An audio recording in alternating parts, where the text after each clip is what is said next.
Good morning, ladies and gentlemen. Today is Saturday, the 18th of April, and we will now talk about milk. So here's my question about milk. Yes. What are the reasons why are we talking about milk? Well, we talk about milk because you can buy different kinds of milk. This, for example, is Magnolia for 80 peso or cent or euro cent or dollar cent. This is the one called the Electra, and this is the one Alaska.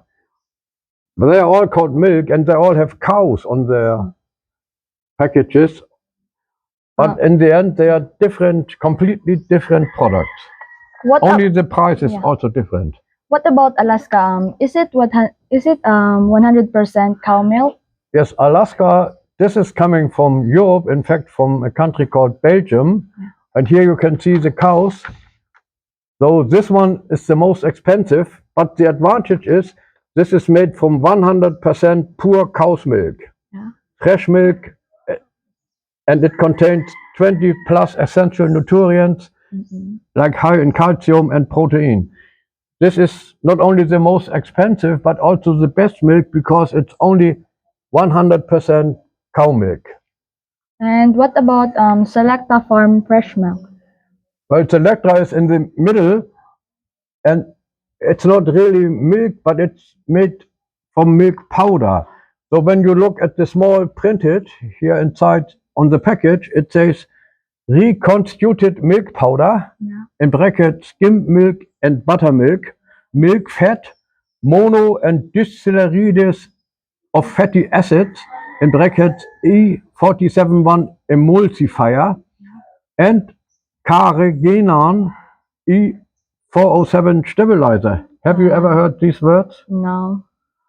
Well, you can see by the naming that it is not real cow milk, but it's a lot of other things in this milk bottle.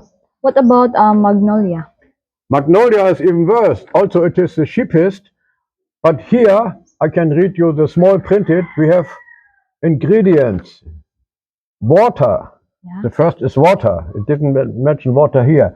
Milk powder, skim milk powder and buttermilk powder, milk fat, microcrystalline cellulose food stabilizer, monodiscellarian emulsifier, carboxymethyl cellulose food stabilizer, and carrageenan food stabilizer. So this is all in this milk bottle, and you pay 80 or 90 or 100 units for 3 different things. So what is the lesson for consumers? Well, the lesson for consumers is not only looking for the cow, because here it's even worse. Here it says very small printed, made with 100% cow milk. So you only are confused by this logo of the cow, but the made with, you can hardly read it, only when you get out your glasses or a magnifier. So not without reason, this is the cheapest because it's the worst you can buy. This is in the middle. This Alaska is the best because in this case it is 100% pure cow milk. The disadvantage is that the milk comes from Belgium, which is a long way coming from Belgium to here. So the slogan is not true. No, the slogan is not true, and even the word cow milk is not true. Also, it's very printed very big here on our packages. So my advice for all consumers and young people: look closer. Don't look only for the prices, but look also for the small printed, which is on the back of the packages, and then you make your decision again. There are some words we have never heard of, and we are not aware that all this stuff is in a milk bottle. Yeah. So that's all, and thank you for answering my question about milk. It's my pleasure. Bye bye. Bye bye.